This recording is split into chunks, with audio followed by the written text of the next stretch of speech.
வணக்கத்துடன் இது இன்பா டாக்ஸ். இன்றைக்கி பார்த்திங்கன்னா மிகப்பெரிய எதிர்பார்க்கக்கூடிய ஒரு செய்தியாக மாறி இருப்பது இந்தியாவின் வெளி விவகாரத்துறை அமைச்சரும் அமெரிக்காவின் வெளி விவகாரத்துறை அமைச்சரும் பேசியிருக்கக்கூடிய அந்த பேச்சுவார்த்தை. இந்த பேச்சுவார்த்தையில் இந்தியாவை பொறுத்தமட்டில் இந்தியா எடுத்து வைக்கக்கூடிய கருத்து ஒன்றுதான். இந்தியா என்ன சொல்கிறது என்றால், நாங்கள் பேச்சுவார்த்தையில் அமெரிக்கா வருத்தம் தெரிவித்தது. அது எதற்காக வருத்தம் தெரிவித்தது என்கின்ற செய்தியை இந்த காணொலியில் நீங்கள் பார்க்கலாம். அதற்கான விளக்கத்தை நான் கொடுக்கிறேன். வருத்தம் தெரிவித்தது என்ற ஒரு செய்தியை இந்தியாவின் வெளி விவகாரத்துறை அமைச்சகம் எடுத்து வைத்திருக்கிறது. ஆனால் அமெரிக்காவின் வெளி விவகாரத்துறை அமைச்சகத்தின் சார்பில் வெளியிட்டிருக்கக்கூடிய செய்திகள் வேறு விதமாக இருக்கின்றது. அப்படி என்றால் இந்தியா சொல்வது உண்மையா, அமெரிக்கா சொல்வது உண்மையா? இந்த கேள்விகள் எழும்பிக் கொண்டு இருக்கின்றன. இந்தியாவில் இருக்கக்கூடிய எதிர்க்கட்சிகள் ஆண்டு கொண்டிருக்கக்கூடிய பாரதிய ஜனதா கட்சிக்கு எதிராக கடுமையான கருத்தியலை எடுத்து வைக்க தொடங்கி இருக்கிறார்கள். இந்த விவகாரத்தில் என்ன நடந்திருக்கிறது என்பதை மையப்படுத்தி தான் நாம் இந்த காணொலியில் பார்க்க இருக்கிறோம். அதாவது, ஈரானிலிருந்து 3 கப்பல்கள் இந்தியாவை நோக்கி ஓமன் வளைகுடாவை நோக்கி வருகின்றன. இந்த 3 கப்பல்களையும் அளித்திருக்கிறது அமெரிக்கா. அதில் 23 மாலுமிகள், இந்திய மாலுமிகள் சிக்கக்கூடிய ஒரு களம் அமைந்திருக்கிறது. தாக்குதலில் 3 மாலுமிகள், இந்திய மாலுமிகள் மரணத்தை தழுவியிருக்கிறார்கள். அமெரிக்காவை பொறுத்தமட்டில் இந்த விடயத்தில் நாங்கள் தெரியாமல் இந்தியாவின் மாலுமிகளை தாக்கிவிட்டோம் என்று சொல்வார்கள் என்பதுதான் எதிர்பார்ப்பாக இருந்தது. ஒரு வருத்தம் தெரிவிப்பார்கள் என்பதுதான் எதிர்பார்ப்பாக இருந்தது. ஆனால் அமெரிக்கா அதை குறித்து எந்த பதிலையும் சொல்லவில்லை. இந்த சூழலில் இந்தியாவின் வெளி விவகாரத்துறை அமைச்சர் ஜெய்சங்கர் அவர்கள் தன்னுடைய கடுமையான எதிர்ப்பை அவர் பதிவு செய்ததாக அவர் தெரிவித்தும் இருந்தார். அவர் பதிவு செய்ததை மையப்படுத்தி அமெரிக்காவின் வெளி விவகாரத்துறை அமைச்சராக இருக்கக்கூடிய மார்க் ரூபியோ என்கின்றவர் அதற்கு அவர் வருத்தம் தெரிவித்தார் என்பதுதான் பதிவு.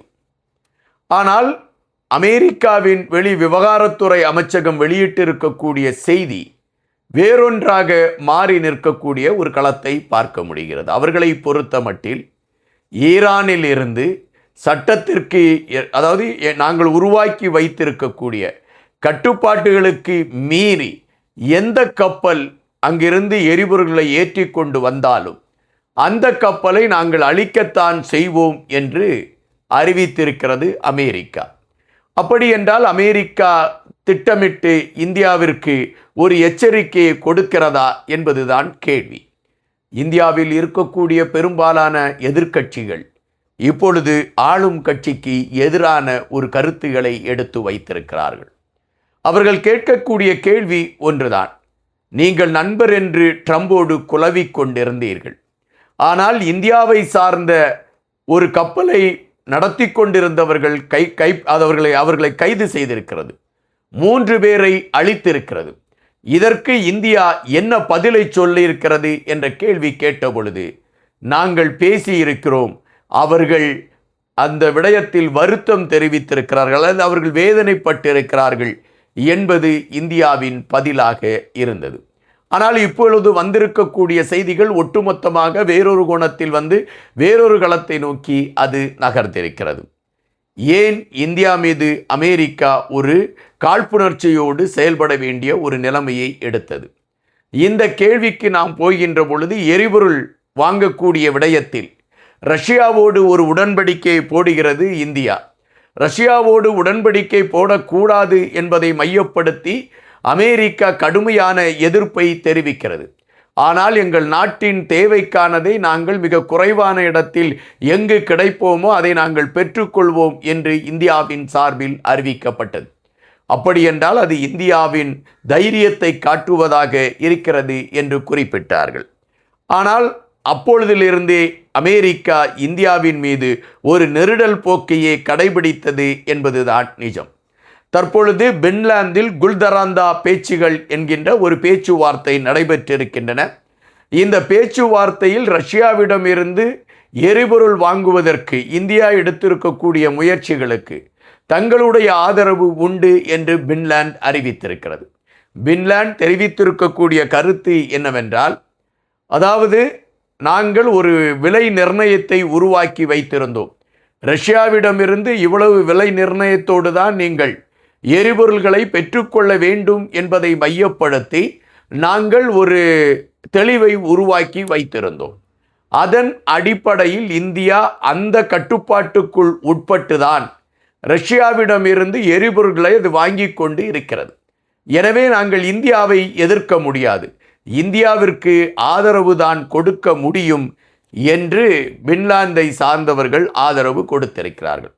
அப்படி என்றால் ரஷ்யாவிடமிருந்து எரிபொருள் வாங்கக்கூடிய விடயம் சில இடங்களில் சர்ச்சையாகவும் இருக்கிறது, சில இடங்களில் ஆதரவாகவும் இருக்கிறது இந்தியாவிற்கு என்று நம்மால் புரிய முடிகின்றது. தற்பொழுது அமெரிக்கா ஏன் இந்தியாவை சார்ந்த 3 கப்பல்களை தகர்த்தது?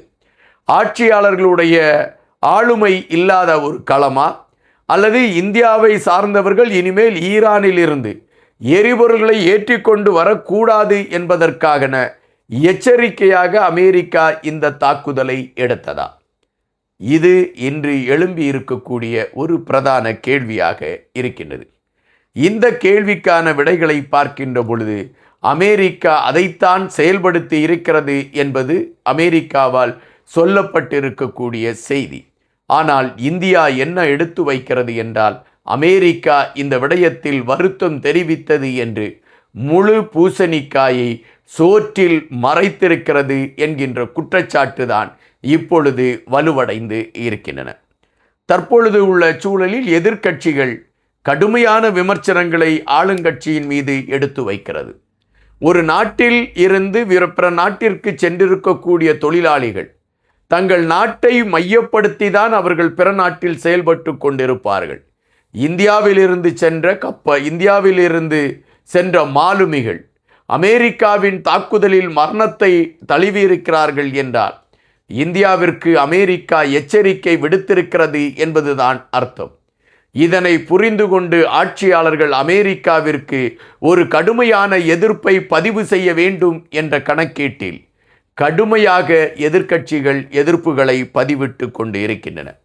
ஆனால் ஆளும் கட்சி இதை குறித்து எந்த கவலையும் இல்லாமல், நாங்கள் அமெரிக்காவின் வெளி விவகாரத்துறை அமைச்சரோடு பேசினோம், நாங்கள் அவரோடு பேசினோம், இவரோடு பேசினோம், இப்படி பேசினோம், இதை பேசினோம் என்ற கருத்துக்களை எடுத்து வைத்து ஒரு பொய்யான ஆட்டத்தை கட்டுவித்து கொண்டு இருக்கிறார்களா என்கின்ற கேள்விகளும் எழும்பாமல் இல்லை. தற்பொழுது உள்ள சூழலில் அமெரிக்கா எடுத்திருக்கக்கூடிய இந்த நகர்வு இந்தியாவிற்கு மிகப்பெரிய நெருக்கடியை கொடுத்திருக்கிறது என்பதுதான் நிஜம். நன்றியுடன் இன்பா.